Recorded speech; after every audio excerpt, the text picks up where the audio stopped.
بسم الله والحمد لله والصلاة والسلام على رسول الله. Een, Casharkii hore waxaa inoogu soo dhammaaday waxyaalihii xadiidka ama maqbuul ka dhigayey ama marduud ka dhigayey. Xadiidkee baa la aqbalayaa, xadiidkee baan la aqbalaynin oo celis noqonaya. Maxaa lagu aqbalayaa, maxaa lagu diidayaa. Arrimahaas aynu kusoo dhex jirnay oo aanu kasoo dhammaanay. Marka waxyaalihii 10kii arrimood ee xadiidka lagu diidayey ama warka lagu celinayay oo marduud ku noqonayay waa inagii nidhi 5 waxaa la xidhiidhaa qofka soo warinaya iyo cadaaladiisa iyo kalsoonida lagu qabo iyo xifdigiisa iyo wixii lamid a. 5na waxay la xidhiidhaa in jidku inagu soo gaaraya warkaas. Marka hadda waxaynu gelaynaa warkii markaynu u qaybinay labadaas maqbuul iyo marduud. Warkaas la soo wariyey yaa yidhi. xadiidkii markaan soo marnay waxaan dhahaynaa warka khabarkii waa maqbuul ama marduud. Marduud iyo maqbuul ha ahaadee cidda warkan iskale yay tahay weeyaan qaybta ku xigta oo aynu ka hadlayno. Marka wuxuu ina leeyahay sheekhu thumma alisnaadu intaa hore kadib isnaadkii ima an yantahiya ama waa inuu ku dhammaado ila nabiyi sala allahu calayhi wasalam. nebiga inuu ku dhammaado wuxuuna ugu dhammaanayaa qaab ah tasriixan si cad ayuu nebiga sala allahu calayhi wasalam ugu dhammaanaya. aw xukman ama wuxuu ugu dhammaanayaa si cad nebiga sal ly slam uma gaadhaye xukun ahaan warkaas waxaynu siinaynaa xukun ah in uu yahay war nebiga sala allahu calayhi wasalam ka yimid oo nebigu uu leeyahay. marka marna si cad baa laynoogu sheegay inuu nebigu sala allahu calay wasalam warkan leeyahay oo warkan nebiga ka imanayo. marna xukun ahaan buu warkii u noqonaya wax nebiga sala allahu calayhi wasalam laga soo tabiyey. warkaasina wuxuu noqon karaa min qowlihi qowlkii nebiga sala allahu calayhi wasalam ayuu ahaan karaa. wax uu nebigu sala allahu calayhi wasalam yidhi ayuu noqon karaa. waxaa ka mid a cumar ibn khataab markuu yidhi samictu rasuul lah sal salam yaquul inama alacmaalu binniyaat. marka warkaas si cad oo tasriixa ayuu cumar u sheegay inuu nebiga sal salam ka maqlay waana qowlkii nebiga sala allahu calayhi wasalam inama alacmaalu binniyaat. aw ficlihi ama waxaan la soo warinayay warkani waa ficil iyo fal uu nebigu sala allahu calayhi wasalam sameeyey. saxaabadii inuu midkood inoo sheego nebiga sala allahu calayhi wasalam salaadiisii si u tukanayey sidanu sameysay ama weysadii sidan u weysaystay iyo wixii la mida. aw taqriirihi ama wax uu ogolaaday waxba agtiisa lagu sameeyey nebiga sala allahu calayhi wasalam mana uusan diidin ma uusan dhihin waxani waa khalad. marka wixii saasoo kale agtiisa loogu sameeyey nebiga sal ly salam ee uusan diidin waxaa laleeyahay waxaas waa taqriir. nebiga sal ly salam waxa hadduu yahay wax khaldan wuu sheegi laha wuxuu odhan laha samaynina. waayo waxaan ognahay mararkii ay dhaceen waxyaalo khaldan inuu nebigu sal ly salam uusan ka aamusin uu sheegay uu ka hadlay oo dadka u bayaamiyey. haddii wixii uu ka aamusay waxay noqonaysaa waxaasi taqriir. xadiidka sheegaya nebiga sal ly salam in meeluu joogay wax lagu cunay waxaa lagu cunay hadduu xaaraam ahaan laha wuxuu dhihi laha waxan waa xaaraan tuur. nebiga sal ly salam kii maalin u yimid saxaaba iyadoo wax la karinayo yiri maxaad karinaysaa dameero. waxaa yiri ma shaqaynayso. nebigu sal ly salam wuxuu yiri daadiya. saasoo kale haddii waxan uu nebigu sala allahu calay wasalam uu dadka ku arkay iyagoo samaynaya uu ogaa inay xaaraam tahay wuu u sheegayey. marka uu ka aamuso maxaan leenahay waxaas waa taqriir wuu ogolaaday wuu ansixiyey nebigu sal ly salam mana uusan diidin. marka warkaas nebigu wuxuu noqon karaa wuxuu yidhi ficil qowl buu noqon karaa aw ficlihi ama ficilkiisi wuxuu sameeyey buu noqon karaa ama taqriirihi wax uu aqbalay oo ogolaaday ayuu noqon karaa. ama warkaas uma alisnaadu ama isnaadkii baan ku xidhaynaa aw yantahiya ama isnaadkii wuxuu ku dhammaanaya ila saxaabiyi saxaabigu ku dhammaanaya kadalika sidaasoo kale. oo warka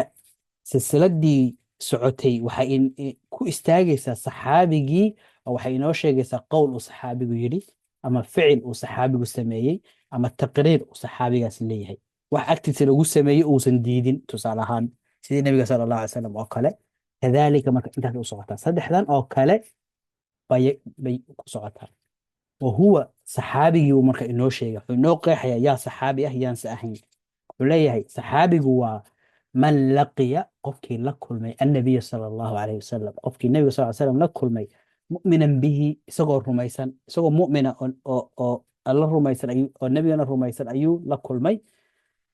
ومات على الإسلام إسلامنا بكلن إسلامنا بكلن تادو إسلامي سجوا مؤمنا والنبي صلى الله عليه وسلم لكل مي لكن أو قالوا بي سيدنا أو كل أنت صحابي ما نقني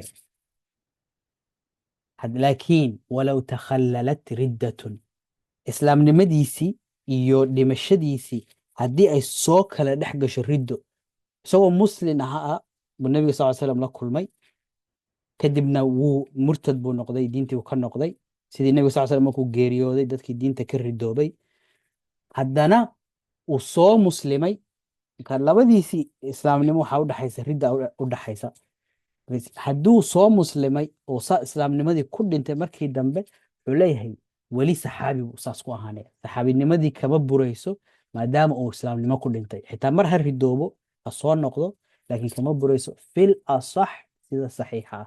sida saxsan macnaheed halkan waxaan ka garanaynaa sidaan hore usoo sheegnay in ay jirto aragti kale oo ah hadduuba mar gaaloobay uu ridoobay xitaa hadduu islaamnimadii ku soo noqdo saxaabinimadiisii iyo acmaashiisii saasay ku burayaan lama soo noqon karo iyagu leeyihiin هذا ما كدام هدو النبي صلى الله عليه وسلم وسن أركين مركو صو إسلامي مر لبعض صحابي ما نقاني لكن ابن حجر رحمه الله تعالى حليه هدو حتى ردوبي تبعنا الإسلام لماذا كوسو نقضي أو صا كل انتي سيدا الصحة وحويان إنه صحابي لماذا سي هلقي كسي وذاني أو أما إسنادك الإسناد وكل مانية إما أن ينتهي وكل مانية إلى التابعية النبي صلى الله عليه وسلم ما قال سيسنا saxaabigiina ma gaarsiisna taabicigiibuu ku dhammaanaya warkani silsiladii taabiciga markay ku dhammaato macnaheedu waxa weyaan hadalkaas ka dambeeya ee matniga ah waa qowl uu leeyahay taabicigu ama waa ficil uu leeyahay ama waa taqriir uu leeyahay wahuwa waxa isaguna taabicigu man laqiya waa kii la kulmay asaxaabiya kii saxaabiga la kulmay kadaalika sidaas oo kale ma dhihin saxaabigu la kulmay nebiga sal ly salam waa inuu markaas mu'min ahaa islaamnimada mu'minnimadaas iyo islaamnimadaasna uu ku dhintay sidaas oo kale buu leeyahay waa inuu qofkan taabiciga la kulmay uu mu'min ahaa uu sidoo kalena islaamnimadii uu ku dhintay uusan ridoobin marka kan koobaad ee silsiladiisu ilaa nebiga sala allahu calayhi wasalam ay gaadhayso marka haddii la yihahdo nebiga sala allahu calayhi wasalam baa sidaa yidhi oo isnaadkii uu halkaa gaadhsiisan yahay nebiga sala allahu calayhi wasalam waxaa la yidhahdaa falawalu ka hore ka koobaad المرفوع بالي هذا marka warkii nabiga sallallahu alayhi wasallam laga soo wariyo nabiga sallallahu alayhi wasallam sidaas yiri nabiga sallallahu alayhi wasallam baa sidaas sameeyay nabiga sallallahu alayhi wasallam oo meel jooga sidaa la sameeyo ma uusan agtiisa lagu sameeyay sida waxaas oo dhan waxa la isku yiraahdaa marfuuc marka marfuucu waa hadal waa war ku saabsan nabiga sallallahu alayhi wasallam ficilkiisa qowlkiisa iyo taqriirkiisa haddii wathani hadduu saxaabi ku joogo oo warkan matniga uu yahay wax ku saabsan saxaabi tusaale ahaan cumar markuu khaliifka sidaasuu sameeyey warkaasi wuxuu ku istaagayaa saxaabigii cumar radi allahu canhu marka waxaa leeyahay waa mawquuf ka qowlkii iyo ficilkii saxaabigii waxay noqonayaan mawquuf waxaan leenahay mawquufku waa hadalkii iyo warkii saxaabiga marfuucuna waa hadalkii iyo warkii iyo ficilkii nabiga sala allahu alay wasalam والثالث كان صدحات التابعي كل مانيا وحويان المقطوع بالهذا ومن دون التابعي فيه مثله عدي أن تابعي هاي كهوزي سنة إمام شافعي وكلا قول وحي يساوي كصاب سنة وركي هذا كويراهو السنة بساسو كحالنا مقطوع marka taabiciga iyo cidii ka dambaysa maqduucaasan kuwada sheegayna saxaabigina waxaan leenahay waa mawquuf nabigana sal slam waxaan leenahay waa marfuuc wa yuqaalu kitaabada kii hore aan isticmaalaynay intan way ka maqan tahay laakiin kitaabada qaar nuskhooyinka qaar way ku jirtaa sida awgeed baan dib ugaga daray marka kan aan hore idinku soo diray qofkan haysta intan uu ku darsan karaa ويقال للآخرين لبدن دنب موقوف يا مقطوع لبدن دنب وحال يرهدا سيدو كله الأثر موقوف كي يا مقطوعي مقع كله أو لو أديكسدو يربحين كله أو لو أديكسدو ينو شيغا خليه وحال يهدا الأثر وركي saxaabiga iyo warkii taabiciga iyo warkii imaamyadii ka dambeeyey sida imaam shaafici oo kale. waxaan dhihi karnaa athar imaam shaafici laga soo wariyey, athar imaam axmed laga soo wariyey, athar imaam malik laga soo wariyey. waxaan dhahaynaa athar laga soo wariyey ibnu cabaas. waxaan dhahaynaa athar laga soo wariyey zuhri, sida saciid ibnu musayib, saxaabadii taabiciintii atbaacu taabiciintii aimadii saasoo kale u isticmaali karnaa buu leeyahy. والمسند مسند كنا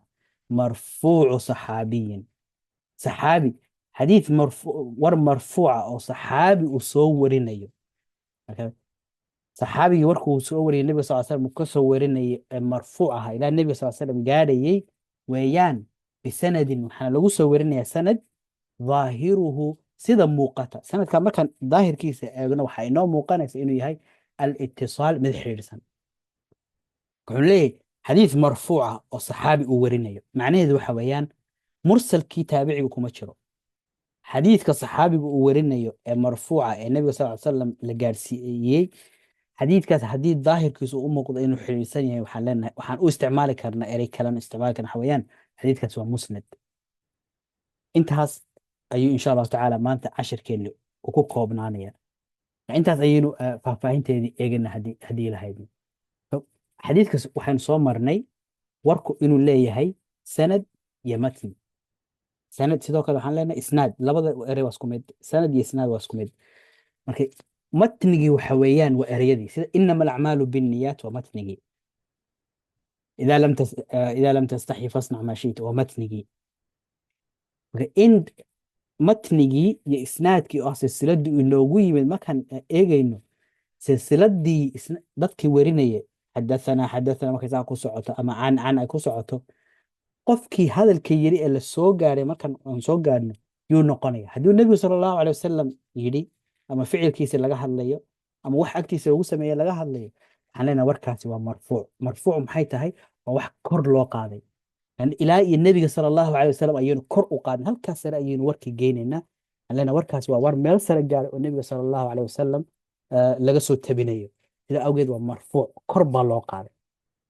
almawquufna macnaheedu waxa weeyaan waa wax meel la istaajiyey. warkii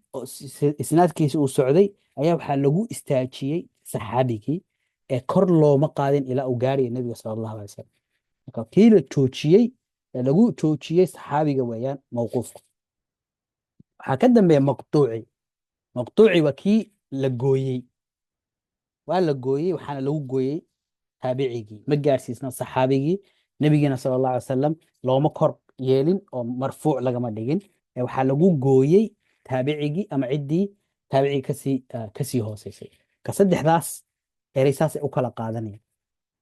hadalkii saxaabiga iyo hadalkii taabiciga iyo hadalkii atbaacu taabiciinta iyo kii aimada waxaan u isticmaali karnaa kulligood aan ku tilmaami karnaa inagoon dhahaynin waa xadiis. waxaanu leenahay waa athar. leenahay athar laga soo wariyey cabdillahi bni cabaas ama athar laga soo wariyey cabdillahi bni cumar. macnaheedu waxa weeyaan waa war laga soo wariyey, khabarkii oo kale weeyaan laakiin wuu ka kooban yahay. atharna macnihiisu waxa weeyaan waa raad. asalkii macna ahaantii waxaan leenahay warkani waa athar ama raad laga soo wariyey tusaale ahaan cumar ibn alkhataab radia allahu canhu, ama waxaa laga soo wariyey taabicigii saciid ibnu musayib, ama waxaa laga soo wariyey imaam malik iyo wixii lamida. musnadkuna wuxuu noqonayaa xadiis marfuuca. marfuuc ahaan yidhi nebiga sala allahu alay wasalam uu gaarsiisanaya, kor baa loo qaaday, saxaabigii baa warinay. marka mursal ma aha.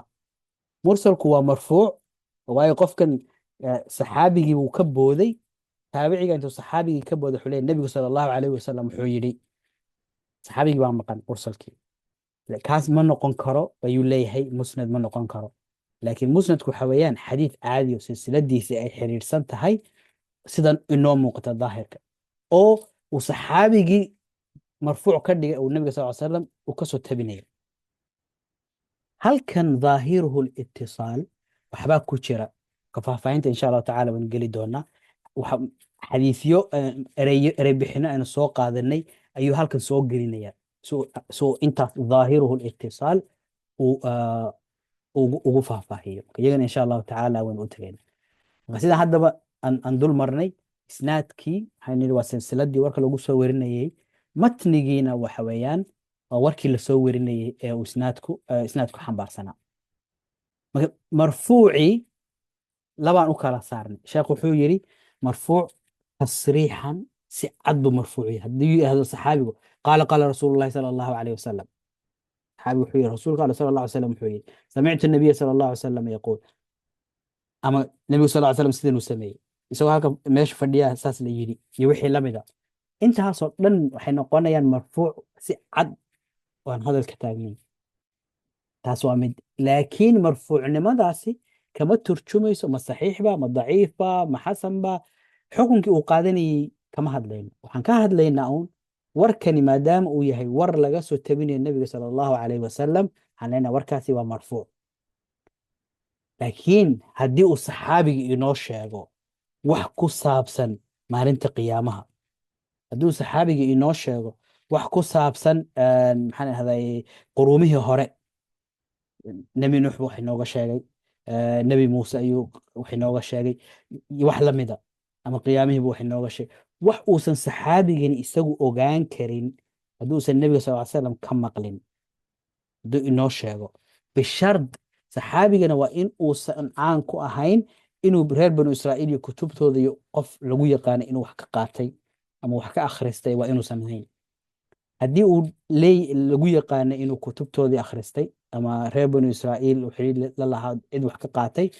waxaa la leeyahay isagu kuma jiro. waxaa laga yaaba halka inuu ka keenay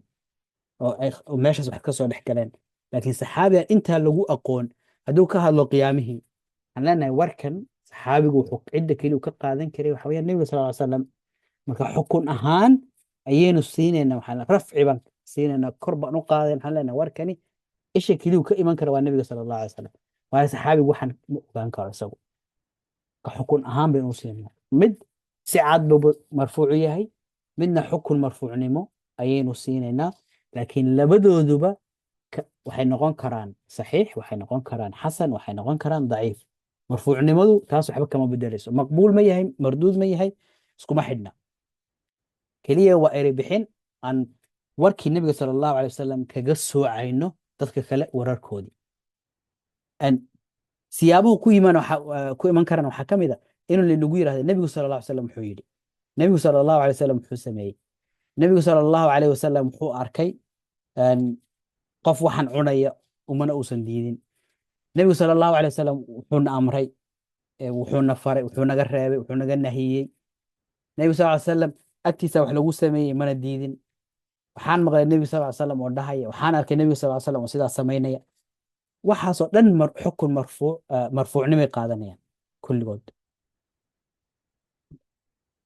waan tilmaanay xadiidka inama alacmaalu binniyaat, isagu waa tasriix, si tasriixu u yahay. waayo cumar waxayna leeyahay samictu rasuula allahi sala allahu calayh wasalam yaquul, waxaan maqlay nebiga sal salam oo leh, waa marfuuc weliba qowl ah. cali ibn abi aalibna wuxuu inoo sheegay radia allahu canhu, jacala rasuulu llahi sala allahu calayh wasalam ثلاثة أيام ولياليهن للمسافر ويوما وليلة للمقيم. qofka markuu khuf xidhan yahay ee uu masaxayo weysadii isagoo hadduu safar yahay, nebigu sala allahu calay wasalam wuxuu u sameeyey, uu u yaalay 3 maalmood iyo habeenadoodii in uu khufkii masaxan karo, uusan u baahnayn inuu iska bixiyo.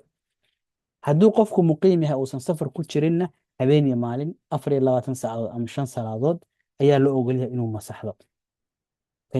nebigu sala allahu alay wasalam hadalkiisii maaha, laakiin waxaa inoo sheegaya wixuu nebigu sal ly salam sameeyey ee uu ogolaaday in la sameeyo. cali ibn abi aalib radi allahu canhu baa inoo sheegaya. sidaa awgeed waxaan leenahay isna waa marfuuc. labadii xadiidba saas ayay marfuucnimada ku tilmaamayna. haddii aynu sawir ahaan ku eegno, sawirkan asalkiisu sidanu u yaala, laakiin si aynu u fahamno ereyada rafciga iyo wixii la mida waan janjeeriyey. isnaadka haddaynu halkan hoose ka bilowno, dhinacii musanifkii, tusaale ahaan imaam bukhaari baa halka musanifkii bilowgii ah. waxaan isnaadka markasta bilowgiisu waa ciddii diiwaan gelinaysa xadiidka ama laga soo warinayo. ka bilowgii haddaan ka tagno aynu soconno, imaam bukhaari waan soconay, waan taabicigii baan tagnay, taabicigii baan tagnay, saxaabigii ila nabi sala allahu alay wasalam. meesha ugu sarreysa ee isnaadka kor markaan aadno uu ku dhammaanayo, haddii uu gaadhsiisan yahay oo kor saas loogu qaaday warkii, علينا وركاسي والمرفوع أينو لنا هدي warkii uu darajada ka soo dego uusan nebiga gaarsiisnayn laakiin lagu joojiyo saxaabiga haddii lagu joojiyo lagu istaajiyo waxaan leenahay waa mawquuf kii la istaajiyey ama la joojiyey halka saxaabiga heerkaas u jooga taabicigii hadduu ku joogana waxaan leenahay waa almaqtuuc halkaasaa lagu gooyey oo saxaabigii ma uusan gaarin nebigana sala allahu alay wasalam kor looguma qaadin sidoo kale taabicigiina waxaan leenahay waa maqtuuc taabici ciddii ka hooseysana waxaan leenahay waa maqtuuc ilaa iyo meeshii dambe la gaarayo inta kale oo dhan waa maqtuuc saxaabigii waa mawquuf nebigana sala allahu calayhi wasalam waa marfuuc saddexdaas ayaan ku kala soocaynaa warkii cidda leh laga soo tabinayo waxaanu nidhina mawquuf iyo maqtuuca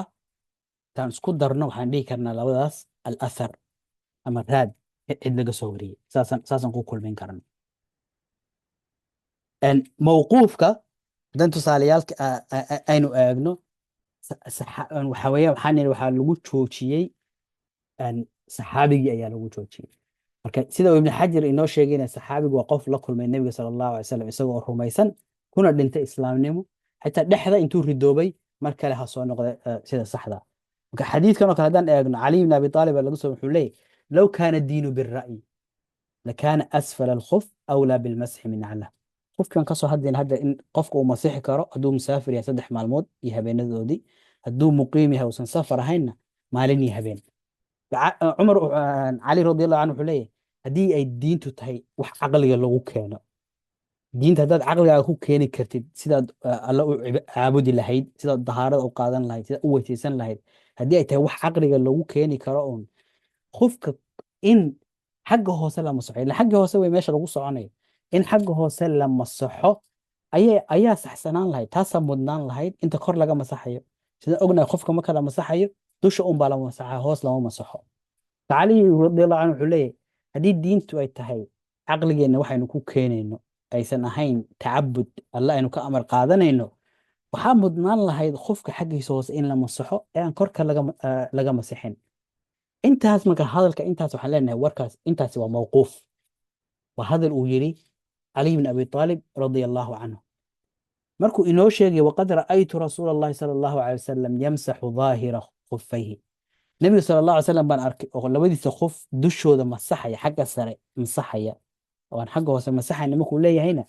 taasna waxaan leenahay waa ficilkii nebiga sala allahu alay wasalam ayuu noo sheegay iyadu waa marfuuc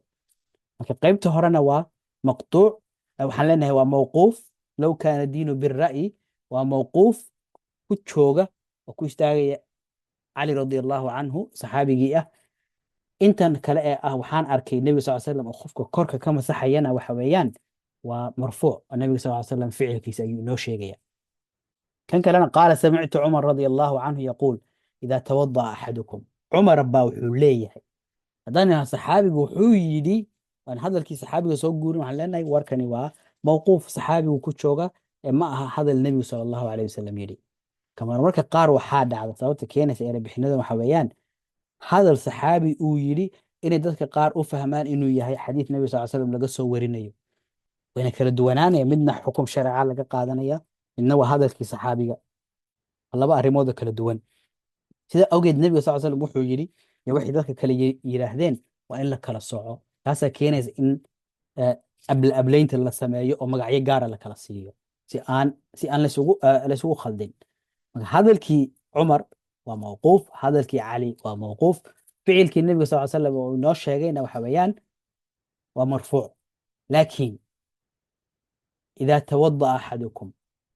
markuu cumar ina leeyahay midkiin markuu weysaysto walabisa khufayhi labadiisa khufna uu xidho falyamsax calayhima ha masaxo walyusalli fiihima hana ku tukado walaa yakhlachumaa in shaa hadduu rabana yuusan iska bixinin ilaa min janaabatin haddii janaaba ku timaado mooyaane yuusan iska bixinin intani maxay noqonaysaa marka cumar isagu arrintan iskama keeni karo wax uu nebiga sala allahu alay slam ka qaatay uu ka bartay ayuu inoo sheegaya hadal uu isagu odhan karo sidan u weysaysta oo qofkiina u masaxa ma aha sidaa awgeed waxay qaadanaysaa iyadoo hadalkii cumar ah waxay qaadanaysaa xukmu raf hadalku markuu yahay wax la xidhiidha wax nebiga sal slam naga qaadan kara uun wuxuu noqonayaa xukmu rafci. Hadal guud oo cumar ka yimid markuu yahay waxaan leenahay mawquufkiisa ayaan ku joojinaynaa. waayahay mawquuf qaatay xukunkii marfuuca markuu sheekhu ina leeyahay tasriixan aw xukman maxay noqonaysaa markuu saxaabigu inagala hadlo waxyaalo la xidhiidha tusaale ahaan maalinta qiyaamada hadduu inagu yiraahdo sunnada waxaa ka mid ah min asunnati hadduu inagu yiraahdo saxaabigii waxaan leenahay warkani waa marfuuc waayo sunnada uu ka hadlaya saxaabigu waa sunnadii nebiga un sala allahu caleyh wasalam ma ahaanayso sunno kale uu inoo sheegayo waxaa kaloo jirta hadduu saxaabigu yiraahdo xilligii nebiga sal slam waxaanaan samayn jirnay cidna nooma diidin xilligii nebiga sal slam waxyigii baa soo degayey haddii ay saxaabadu wax khaldan samaynayaan qur-aan baa iman jiray saxaya ama nebiga sala allahu calay wasalam ayaa sixi jiray marka haddii dhaqankaas saxaabadu ay saas samayn jireen cidna aysan u diidin loo ogolaaday waa taqriir sida awgeed xukun waxaan siinaynaa ah inuu yahay wax marfuuc uu yahay oo nebiga sal ly salam kor loogu qaadayo xukunkaas ayaa la siinaya waayo wax ku iman kara maha ijtihaad ay ku keeni karaan iyagu waa wax sidaan nidhi haddii laga saaro kuwii israa'iiliyaadka iyo arrimahaas la xidhiidhay intii kale wax meesha keliya ay ka qaadan kareen iyo isha ay axkaamta ka qaadanayeen diinta ka baranayeen waxa weeyaan nebiga sala allahu caleyh wasalam marka saxaabiga hadduu yidhaahdo min asunnati sunnada waxaa ka mid a saas oo kale umirnaa waxaana la amray nuhiinaa waxaana nala ka nahiyey naloo diiday iyadana waxaanu siinaynaa xukunka marfuuca waxaa jira xadiis laga soo warinaya jaabir bin cabdillaah iyo abu saciid radia allahu canhum ou leeyahay kunaa naczil waalqur'aanu yanzil ninku markuu ninkii xaaskiisu markay isu tegayaan in uu shahwadii bannaan ku shubo si uusan meesha uur u imanin wuxuu leeyahay waan saasaan samayn jirnay iyadoo qur-aankii soo degayo macnaheedu waxa weeyaan haddii macnahan ka qaadanayno hadalka jaabir waxa weeyaan haddii waxan uu ahaa xaaraan in la sameeyo qur-aanka sheegi lahaa waana la sixi lahaa buu uga jeedaa qur-aankii oo soo degayay waxyiguu imanayay baanu sidan samayn jirnay cidna nooma diidin nala kamana reebin sida awgeed sax bay waa sax waa xalaal ayuu halka xukunka ka qaadanaya jaabir radia allahu canhu waxaan leenahay arrintaasi xukmu rafci bay qaadanaysaa sida awgeed in sidaa la sameeyo oo casli ninku uu sameeyo wax xalaal waa la ogolyahay baan dhahayna intaasna waxaan kaga baxaynaa israa'iiliyaadkana waan tilmaamay intaasna waa intii xukum ahaan aan rafciga u siinaynay laakiin aan ahayn tasriix iyo si cad tusaalahan kale waxa cabdillahi ibn mascuud wuxuu leeyahay min asunnati sunnada waxaa ka mid a an yufiya tashahud marka aad taxiyaadka akhrinaysid inaadan kor u dhihin aad hoos u dhahdid ayaa sunnadii ka mid a sida waxaan leenahay intan xukmu rafc ayaan siinaynaa waayo nebiga sala allahu caleyh wasalam ayuu uga jeedaa meeshaas ee maaha sunno meel kale ka timid iyo wax uu meel kale toona uu ka keenay intaas markaan kaga soo baxno mawquufkii waxaa noogu xigay maqtuuci oo ah inuu ku dhammaado isnaadkii inuu ku dhammaado taabicigii ama ciddii ka dambaysay sida taabicu taabicigii inuu ku dhammaado ama cid kasii dambaysaba ereyga marka waxaan yidhi maqtuuc waxaa laga keenay qadc ama goyn waxaa lagu gooyey oo ku dhammaaday taabicigii iyo ciddii kasii hooseysa waxaynu soo qaadanay ereygii munqatic waxay markaa sidee labadan maxay ku kala duwan yihiin maqtuuc wuxuu ka hadlayaa marfuuc iyo mawquuf iyo maqtuuc wuxuuba waxay ka hadlayaan matniga la xidhiidhaan markaan leenahay xadiidkani waa marfuuc waxa aynu tilmaamaynaa waa matnigiisa hadalkan yaa iskale markaynu mawquuf leenahay waxaan uga jeednaa hadalkan waxaa iskale saxaabi haddaynu leenahay waa marfuuc nebiga sal alla ly salam haddaynu leenahay waa maqtuuc waxaan ka hadlaynaa taabici iyo cid kasii dambaysay marka saddexdan erey waxa ay ku saabsan yihiin waa matnigii halka munqatic uu ka hadlayo kala go'naanta isnaadka ku timid marka labadaas aynu saa u kala fahamno munqatic iyo mursal iyo mucdal iyo ereyada lamidka iyagu waxa ay ka hadlayaan isnaadka xiriirsanaantiisa iyo kala go'naantiisa iyo meesha cidi ka maqan tahay haddii laba isku xiga ay ka maqan yihiin waxaan waa mucdal iyo wixii lamida laakiin maqtuuc ama mawquuf ama marfuuc matniga iyo hadalkan ciddii iskale cidda laga hadlaya warku uu ka yimid isha warku kasoo fulaya buu ku saabsan yahay oo tilmaamaya laakiin waxaa jirta mamaka qaarkood waxayn horena ugu soo tilmaanay anu u baahan waa cilmigan waa cilmi muddo qaatay oo ilaa markii dambe xilligan ibnu xajar yahay cilmi qaangaadhay oo dhammaystirmay. laakiin bilowgii hore ereybixinadan degaano badan baa la jooga. waxaa laga yaabaa culimmada in siyaabo yaro kala duwan ay u isticmaalayeen ereyada qaarkood. ibnu xajar wuxuu inoo sheegay raximah allahu taala culimmada qaarkood marmarka qaar si iska fududaysi ah in ay labadan erey marmarka qaar ay isku bedeshaan. taa haddaan aragno inaan fahamno waxaa jira mustalaxa in mutaqadimiintii hore culimmadii hore bilowgii cilmulxadiidka bilowgiisii iyo kuwii dambe waa xilli ereybixinadii ay xasileen oo ereygan wax gaara loo yaqaano, halka kuwii hore laga yaabo ereyo siyaabo kala duwan hadda aan u isticmaalno inay isku si u isticmaali jireen. inuu midna xadiidka yirahdo waa munkar, mid uu yiraahdo waa shaad, mid uu yiraahdo waa matruuk. laakiin hadda markaynu joogno saddexdaa ereyba midba macno gaara ayuu samaynaya. bilowgii hore waxaa laga yaaba inaysan kala saarinba oo ay isku qaadiyeen iyagu. marka taasna inaan maanka ku hayno ayaa loo baahan yahay insha allahu tacaala.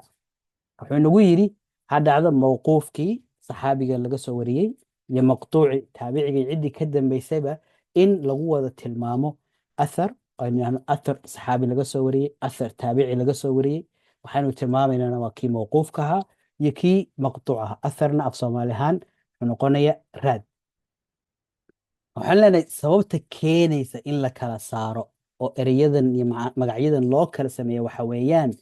waa in hadalkii nebiga sala allahu calayhi wasalam laga sooco hadaladii dadka kale. waa inaanu kala garanno maxaa ah war nebiga sala alla alay wasalam ka yimid oo aynu xukun shareecada ku dhisayno, iyo maxaa war saxaabi iyo hadal uu saxaabi yidhi, iyo maxaa ah war uu taabici yidhi. taasoo kale inaan u kala garanno aan kala saarno. waayo taabiciga hadalkiisa ma xujaysanayna mise ma xujaysanayno waa masalo kale oo usul fiqiga lagu qaato. laakiin in hadalkii nebiga aynu hadaladii dadka kale ka saarno oo aynu ka soocno aad bay muhiim u tahay.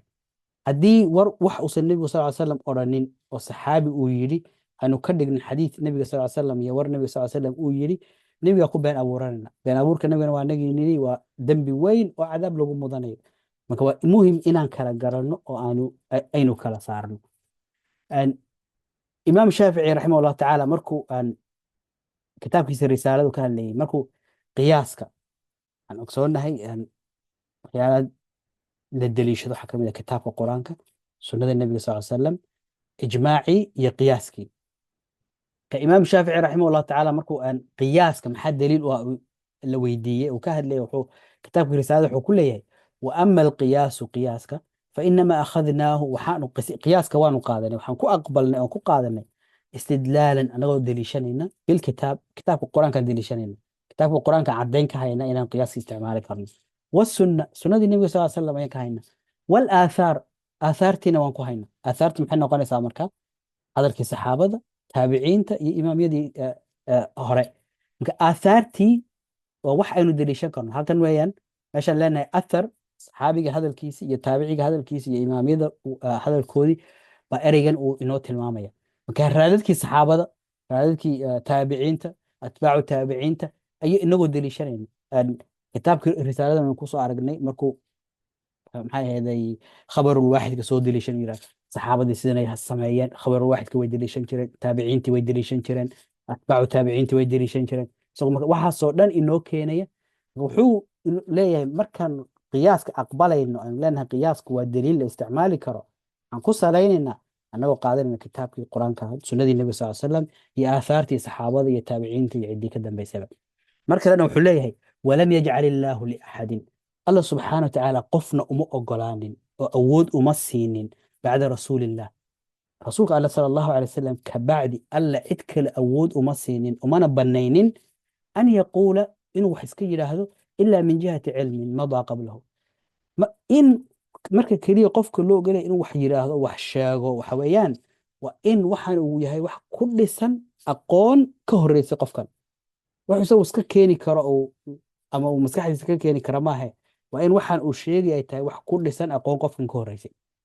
cidda keliya ee alla subxaana wa tacaala u ogolaaday in ay dadka wax u sheegto oo ay diin u sheegto iyadoon aqoon ka horeysa ku dhisayn waa nebiga sala allahu alay wasalam. dadkii kale oo dhan saxaabi ha ahaado, taabici ha ahaado, imaam weyn ha ahaado, waxaa leeyahay waxan xagaad ka keentay, maxaad ku dhistay, maxaa daliil ku ah. nebiga sal ly slam taas lama weydiinayo. wuxuu leeyahay cid aan rasuulka alle sala alla alay salam ahayn alle uma banaynin umana furin inuu yidhaahdo hadal aan ku dhisnayn aqoon hore. wajihatu lcilmi, cilmigaas laga hadlay ee la rabo in wax lagu saleeyana waxa weeyaan الكتاب وكتابكي والسنة سندي والإجماع وحي أمد اسكو راعي علماء اسكو راعي إجماعها والآثار هي آثارتي صحابة محير هذا تابعينتي محير هذا ساسو كذا مكا آثارتي صحابة تابعين ووحلا حجي سنيو ماشي إذا مكلا تشوفو فاهمين تيدا أصول الفقه أيا لو قلت مركي حجة قران من كيسن قرين sidoo kale waxaa cilmigaas wuxuu ka imanaya buu leeyahay wamaa wasaftu iyo wixii aan soo tilmaamay min alqiyaasi calayha kitaabkii iyo sunnadii iyo ijmaacii inaad qiyaas ku dul dhistid oo tiraahid kitaabkii saasaa ku jirta waxaanuna wixii uu kitaabku xukumay buu u ogyahay sida awgeed waan uga qiyaas qaadanaya isku mid isku xukun bay qaadanayaan intaasun baa lagu ogolyahay buu leeyahay qofku inuu kitaabkii iyo sunnadii iyo ijmaacii iyo qiyaaskii iyo aahaartii intuu ka boodo yidhahdo aniga caqligayga baan sidan ku keenay waxaa leeyahay waxaasi ma soconayaan. waxa keliya ee la ogol yahay waa inaad cilmi kaa horeeya ku dhistid kitaab qur-aanka muxuu yidhi, sunnadii nebiga sal slam maxaa ku jira, ijmaacii ummadda muxuu ahaa, aahaartii saxaabi waxaan laga soo wariyey ma haysaa, taabiciintii cid waxaan laga soo wariyey ma haysaa. intaasoo kale qofkii loola xisaabtamo oo aqoontii ay ku dhisnaato haddii kale waxaa leeyahay warkan adigunba kugu koobani. marka aahaartiina halka ay soo gelaysa waa halkaas hadalkii mawquufka saxaabiga iyo maqtuuci taabiciga iyo ciddii ka dambaysay. inta waxaa inoogu xigta haddana isagana faahfaahin yar inooga baahan waxa weeyaan musnadkii. musnadkii muxuu noqonayaa marka musnadkii wuxuu inagu yidhi sheekhu marfuucu saxaabiyin waa xadiid marfuuc waa war marfuuca oo saxaabi uu soo warinayo ka taabici maaha bisanadin wuxuuna ku soo warinaya sanad dhaahiruhu itisaal sida muuqatee daahirka ay tahay inuu xiriirsan yahay. maxaa halka ku baxaya buu ina leeyahay marka isagaa sheekh fasiraad inoo saaraya markuu kitaabkiisa sharxayay. marka inta waxaan jeclaystay inaan sideeda usoo qaado intii aan anigu wax ka odhan. marka wuxuu leeyahay walmusnadu fi qowli ahli lxadiid, ahlulxadiidku markay musnadka ka hadlayaan waxa weeyaan ay leeyihiin hada xadiidu musnad. kutubta markaan ku aragno hada xadiidu musnad marka la leeyahay huwa marfuucu saxaabiyin waa war marfuuca oo saxaabi warinayo wuxuuna ku warinaya bisanadin sanad dhaahiruhu daahirkiisa sida muuqata ay tahay alitisaal inuu xiriirsan yahay. marka fa qowlii wuxuu inoo saaray muxuu uga jeedaa marfuuc. marka marfuuc waxaan ku soo qaadanay hadalkii saxaabiga inuu nebiga sal slam warkan laga soo wariyey. waxaa laga reebayaa meeshaas oo saxaabi aan kaga saarayna marfuucu saxaabiy warkii uu taabicigu wariyey. warkuu taabicigu wariyey isaga muxuu noqonayaa mursal. marka musnadkii sheekh wuxuu leeyahay musnadki iyo mursalku waa laba wax oo kala duwan. sidoo kale haddii cid kale oo aan saxaabi ahayn taabici ahayn ay warkan warinayso oo ay nebiga sal ly slam u rafcinaysana kaas waxaa leenahay waa mucdal. waayo musnadkii mursalkii waxaa ka maqan saxaabigii hal qof. laba qof oo isku xiga saxaabi iyo taabici hadday maqan yihiin waxaan leenahay warkaasi mucdal buu noqonaya. haddii isnaadka o dhanba la jaro mucallaq buu noqon karaa baynu soo marnay, ama qofkii ugu horreeyay isnaadka inta laga boodo isna mucallaq buu noqonaya. dhaahiruhu litisaal sida daahirka inoo muuqata inuu xiriirsan yahay maxaan uga jeedaa buu leeyahay. waxaan uga jeedaa wixii sida muuqata uu inqitaac ku jiro. haddii mursalkii sida muuqata inqitaac baa ku jira qofaa ka maqan, sidoo kale mucallaqii inqitaac baa ku jira dad baa ka maqan, sidoo kale mucdalkii laba qof oo isku xiga ka maqan. marka wax saasoo kale oo kala go-an ayaan meesha ka saaraya buu leeyahay. waa inuusan saas jirin ee sanadkiisu sida muuqata uu xiriirsan yahay oo taabici atbaacu taabici saxaabi saas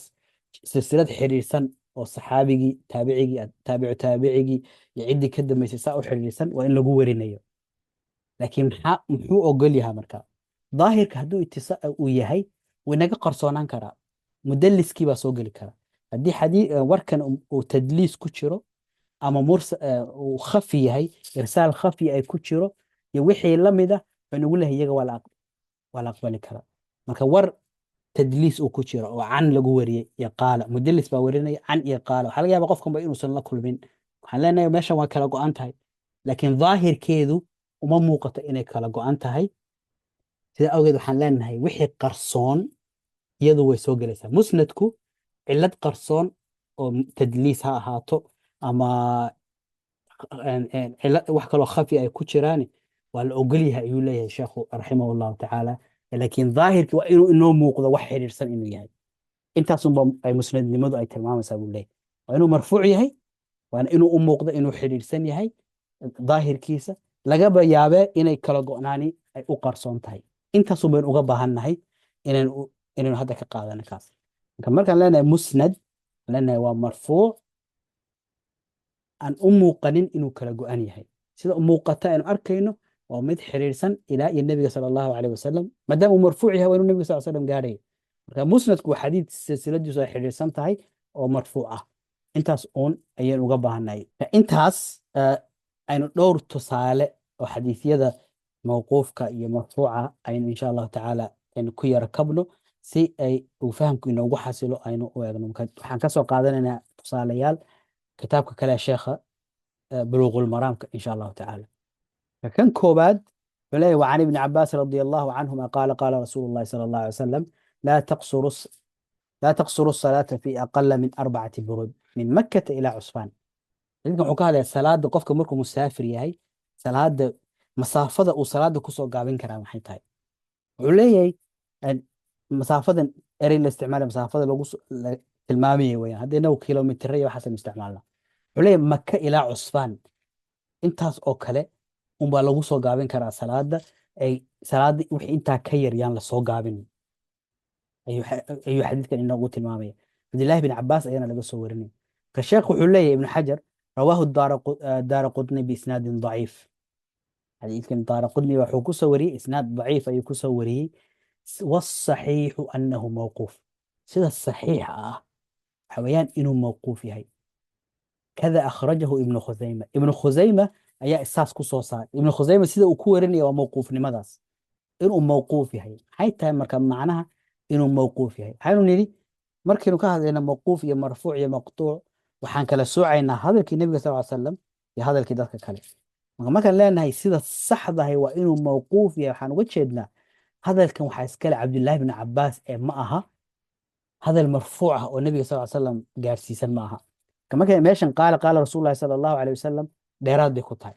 hadalku wuxuu ahaa ibnu cabaas ayaa wuxuu yiri laa taqsuru salaata fi aqala min 4 burud min makata ilaa cusfaan sida uu saxda ku yahay waa sidaas in la yihahdo hadalkan وهذا أوليه صحابي عبد الله بن عباس رضي الله عنهما والصحيح وحويان أنه موقوف إنه عبد الله بن عباس موقوف بيه وكوتشوغو وهذا الكي صحابي ده معناه عبد الله بن عباس كان له صورنا وحليه قال رسول الله صلى الله عليه وسلم أيما صبي حج ثم بلغ الحنث فعليه أن يحج حجة أخرى وأيما عبد حج ثم اعتق فعليه أن يحج حجة أخرى ilmihii isagoo aan qaangaarin xajiya marka uu qaangaaro marka la xajiyo addoonkii isagoo addoona xajiyey marka la xoreeyo mar labaad ha xajiyo rawaahu ibn abi shayba walbayhaqiyu warijaaluhu hiqaat dadka xadiidkan warinaya waa hiqaat ilaa annahu ikhtulifa fii rafcihi waxaa la isku khilaafay rafcintiisa in kor loo qaado marfuuc laga dhigo ayaa la isku khilaafay walmaxfuudu ereyga maxfuud waan soo marnay sida maxfuudka ereyga xadiidkii haddii hadal uu ka yimaado laba siyaabood loo soo kala wariyo ay timaado in laysku khilaafay ma marfuucba mise waa mawquuf sida waxaan leenahay sida walmaxfuudu ama walmacruufu iyo wixii lamid a ereyadan markaynu laba dhinac kale rajaxayno ayaynu isticmaalayna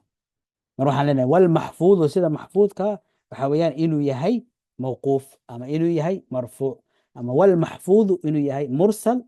uusan ahayn mid xiriirsan walmaxfuudu inuu yahay munqatic ee uusan ahayn sidan kale marka waa erey aan u isticmaalayno inaynu kala tarjiixino aynu dhinac saarno aynu dhinac ku taageerayno wuxuu leeyahay sida saxda ah ee xifdisan sida dhowrsoon ee saxda waxa weeyaan inuu yahay mawquuf sidan oo kale macnaheedu waxa weeyaan hadalkan waxaa iskale cabdullahi bn cabaas ما هذا النبي صلى الله عليه وسلم وليه عبد الله بن عباس wuxuu leeyahay ilmuhu isagoo aan qaan gaarin haddii la xajisiiyo markuu qaan gaaro waa inuu xajiyo addoonkii isagoon xor ahayn hadduu xajiyo markuu xoroobo waa inuu haddana mar kale uu xajiyo xajatul islaamka sida maxfuudka waa inuu mawquuf yahay وعن علي رضي الله عنه قال رسول الله صلى الله عليه وسلم كل قرض جر منفعة فهو ربا دين aad qof siisay oo ay dheef kaa soo gaadhay waxa weeyaan waa riba ka qof haddaad deyn siisay deyntaasna ay kuu soo jiiday dheef aad qofka ka heshay ay noqonaysaa riba rawaahu alxaarith ibnu abi usaama wa isnaaduhu saaqid isnaadu saaqid macnaheedu waxa weeyaan isnaadkiisu waxba kama jiraan waa ضعيف شيخ حقيقة كتاب أسامة حليه ضعيف جدا أدب ضعيف يهي لكن أن تنا أيمن دون وفائدة بين وجود شرط مع عشرة اللحري دي وحويان وحنقص عنه وله شاهد ضعيف شاهد حديث كالأمر خاتك كعية بوليه لكن اسمه ضعيف أنا بقصه وري فضالة بن عبيد عند البيهقي إمام بيهقي بان الديوان قليل وآخر موقوف شاهد كلو موقوف أبو ليهي عن عبد الله بن السلام عند البخاري هل وقت شيء ذا مركز هذا عبد الله بن السلام يدي موقوف عبد الله بن السلام صحابي أو بخاري وورينيو أيا وركن تاجيري أيو له الشاهد مرخاتي ونقنية مركا وركن عليه ور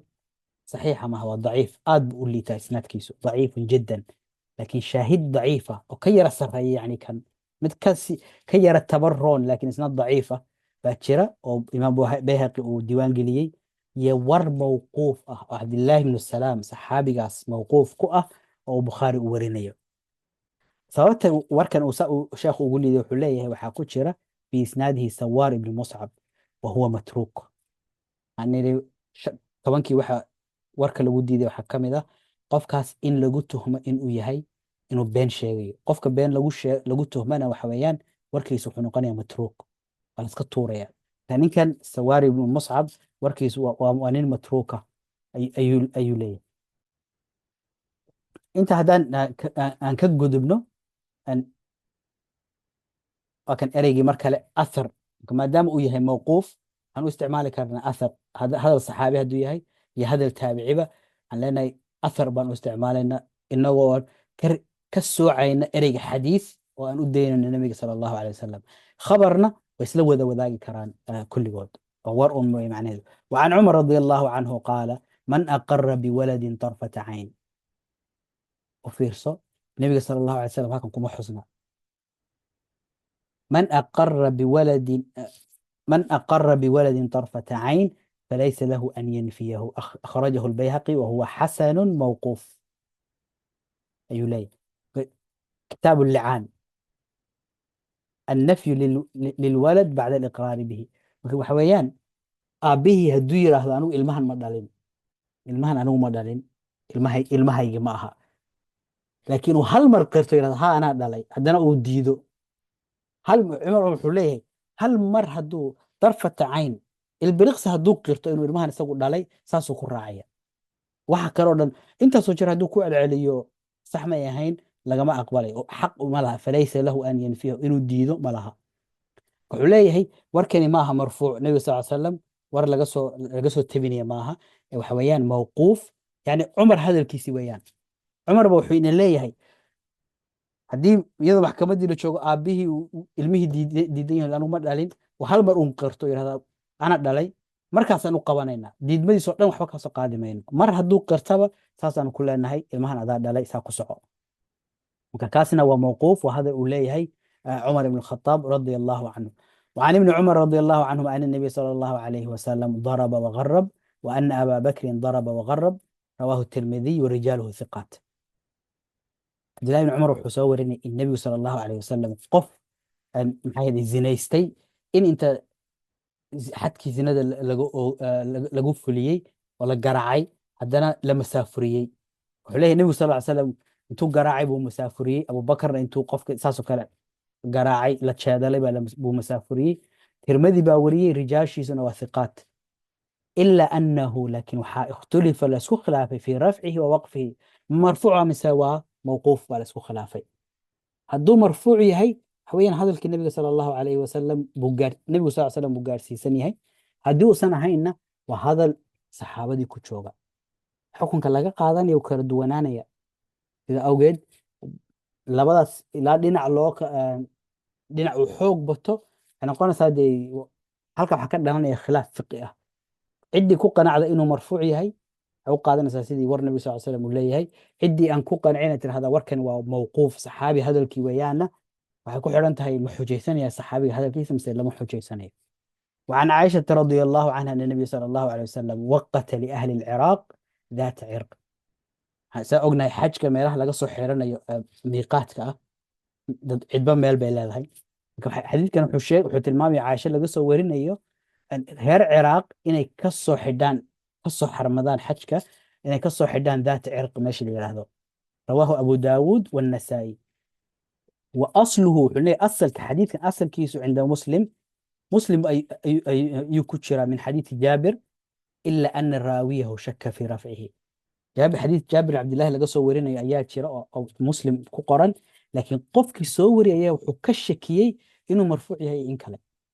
ما كشكي وحكشرا وركن إن النبي صلى الله عليه وسلم ذات عرق وسميه ما هي فعل والنبي صلى الله عليه وسلم مرفوع ما هي وحن النبي صلى الله عليه وسلم هل كاس كسر حد حج كما يري بس ما أوصل أوراني نقول يا مركب في البخاري بخاري وحكشرت أن عمر يعني عمر بن الخطاب رضي الله عنه ويهي هو الذي وقت ذات عرق. عند ذات عرق قصة ما يسئين حتى قصة حدان إنه يهي عمر بن الخطاب أي بخاري كقرن أي إن لي كذا مسلم كقرن وحويان إن قفك سوري حديث كان وكشكي مرفوع مياه مسوى موقوف. يعني بخارينا حلاها مرفوع مياه مسماها أي كشكي. بخارينا حكو قرن إن ويهي بموقوف عمر وسميه كفلك عمر حاليا وموقوف ما هو النبي صلى الله عليه وسلم وسمي وان كان سوعين على وضع وحي عمر سمي وحي النبي صلى الله عليه وسلم وسمي شيخ الكتاب كتحقيقي فايل نوود رحولي مركي دولكن اسلامكو غادي دولكا عراق ايا يمادن عمر رضي الله عنه حكو يراهدين ماشي reer najdi ay xajka ka soo xiranayaan haddaanu aadno dariiqayga waan leexanaynaa ciraaq baanu ka nimid aan ku khasbanaanaynaa dariiqayga ka leexano marka jidka wuu nagu dheeraanaya dhibaato nagu noqonaysa noo samee meel aanu anaguna xajka ka soo xidhano markaan xajka imanayno aan ka soo xarmano. markaas ayuu wuxuu yidhi meelshaas meel la siman